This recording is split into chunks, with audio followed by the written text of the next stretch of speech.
Turkoo gabaaboo isinitti himamu. Dhalattoota Oromoo fi lammiilee Itoophiyaa biroo manneen hidhaa biyyoota Arabaa keessatti dararamaa jiraniif dhaqqabuuf hawaasni Oromoo biyya keessaa fi biyya alaa bifa qindaa'een duula jabaa geggeessuu akka qabu yaamicha dhiyaate. Biyyoota Saudi Arabiyaa, Yamanii fi Liibiyaa keessatti lammiileen 100,000tti lakkaa'aman karaa seeraan alaan biyya koo seentan sababa jedhuun manneen hidhaa garaagaraatti dararama ulfaataa keessa jiru. Haalli keessa jiran hammaataa dhufuun wal qabatee lubbuu namaa guyyaa guyyaan darbaa jiraachuus ibsamaati jira.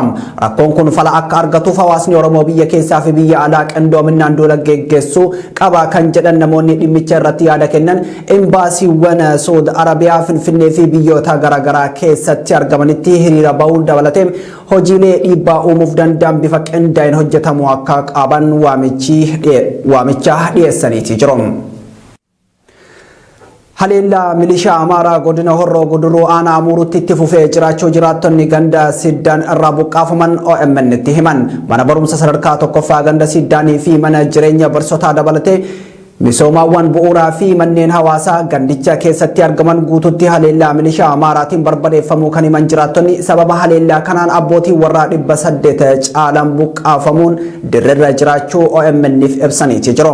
Haleellaan kun itti fufee bakka qaamni mootummaa jirutti namni obbo Abdii Boochise jedhaman ajjeefamuu OMN'tti himaniiti jiru.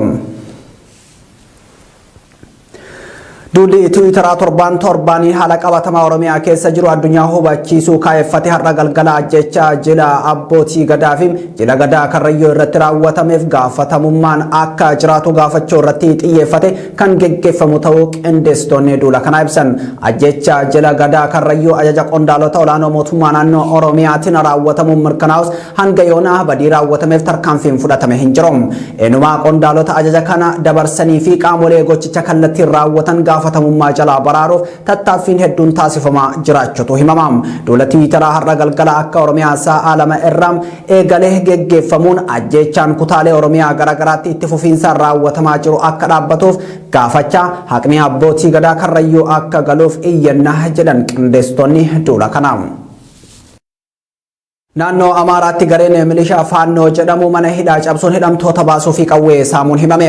Gareen kun mana hidhaa Kibba Gondar aanaa Gaayintii magaalaa Nifaasa Mawucaa jedhamtu keessatti gurraandhala 7 bara 2022 haleellaa banuun gochicha raawwachuu gabaasonni bahan ni mul'isu.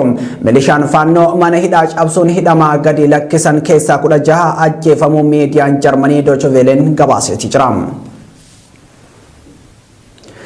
Qondaalli olaanaan Biltsiginnaa Amaaraa tokko aangoo lakkisuuf xalayaa galfate.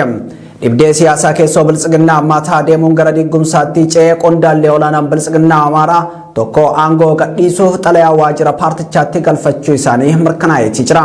Qondaalli olaanaan Biltsiginnaa Amaaraa kun Tsaggaa Indaargee kan jedhaman yoo ta'u miseensa koree giddu galeessaa Biltsiginnaa fi yeroo ammaatti ammoo koomishinara koomishinii farra malaammaltummaa federaalaa akka ta'an beekameeti jira. Waraanni kaaba Affaar keessatti eegalame akkuma itti fufetti jira.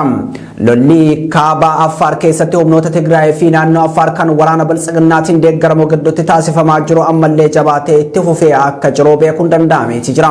Mootummaan naannoo Affaar ibsa tibbana baaseen humnoonni Tigraay magaalota dabalataa qabachuu isaanii amanee gargaarsa waraana Biltsiginnaa gaafataati ture. Lola akka haaraatti humnoota Tigraay fi naannoo Affaar gidduutti taasifamaa jiru kana waraanni Biltsiginnaa humna qilleensarraan kan hafe loltoota lafoo bobbaasuu dhiisuun mootummaa naannoo Affaar biratti mufannaa guddaa akka uume maddeen keessoo sirnichaa OMN'tti himaniiti jiru. Tolee kabajamtoota daawwattoota keenya Liibiyaa keessatti lammiileen 100,000tti lakkaa'aman karaa seeraan alaan biyya koo seentan sababa jedhuun manneen hidhaa garaagaraatti dararama ulfaataa keessa jiru. Haalli keessa jiran hammaataa dhufuun wal qabatee lubbuu namaa guyyaa guyyaan darbaa jiraachuus ibsamaati jira.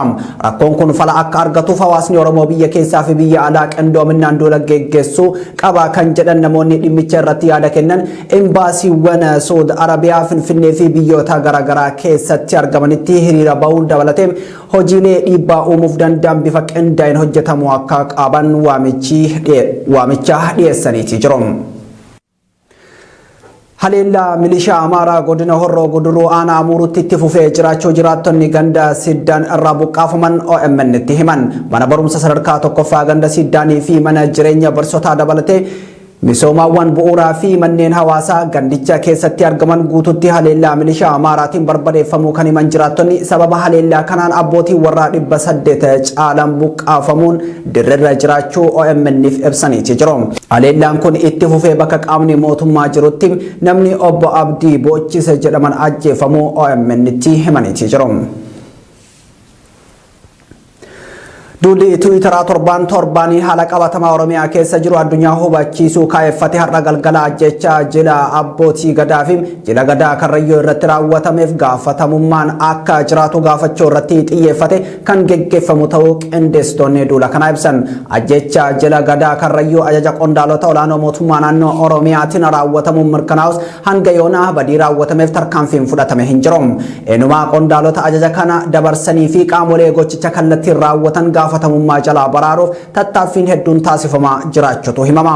Duula Tiwiitaraa har'a galgala akka Oromiyaa sa'a 2 irraa eegalee geggeeffamuun ajjechaan kutaalee Oromiyaa garaagaraatti itti fufiinsaan raawwatamaa jiru akka dhaabbatuuf gaafachaa haqni abbootii gadaa Karrayyuu akka galuuf iyyannaa jedhan qindeessitoonni duula kanaa.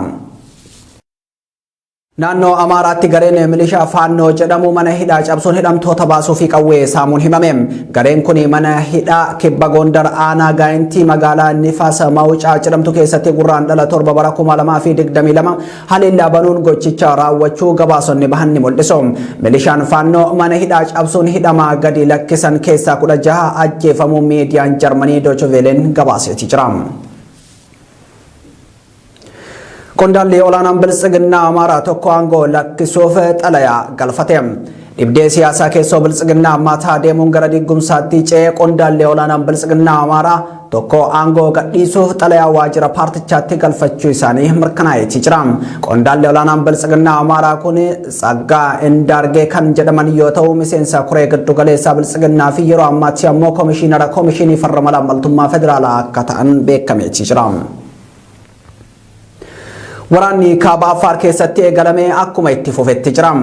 Lolli kaaba Affaar keessatti humnoota Tigraay fi naannoo Affaar kan waraana Biltsiginnaatiin deeggaramu gidduutti taasifamaa jiru ammallee jabaatee itti fufee akka jiru beekuun danda'ameeti jira. Mootummaan naannoo Affaar ibsa tibbana baaseen humnoonni Tigraay magaalota dabalataa qabachuu isaanii amanee gargaarsa waraana Biltsiginnaa gaafataati ture. Lola akka haaraatti humnoota Tigraay fi naannoo Affaar gidduutti taasifamaa jiru kana waraanni Biltsiginnaa humna qilleensarraan kan hafe loltoota lafoo bobbaasuu dhiisuun mootummaa naannoo Affaar biratti mufannaa guddaa akka uume maddeen keessoo sirnichaa OMN'tti himaniiti jiru.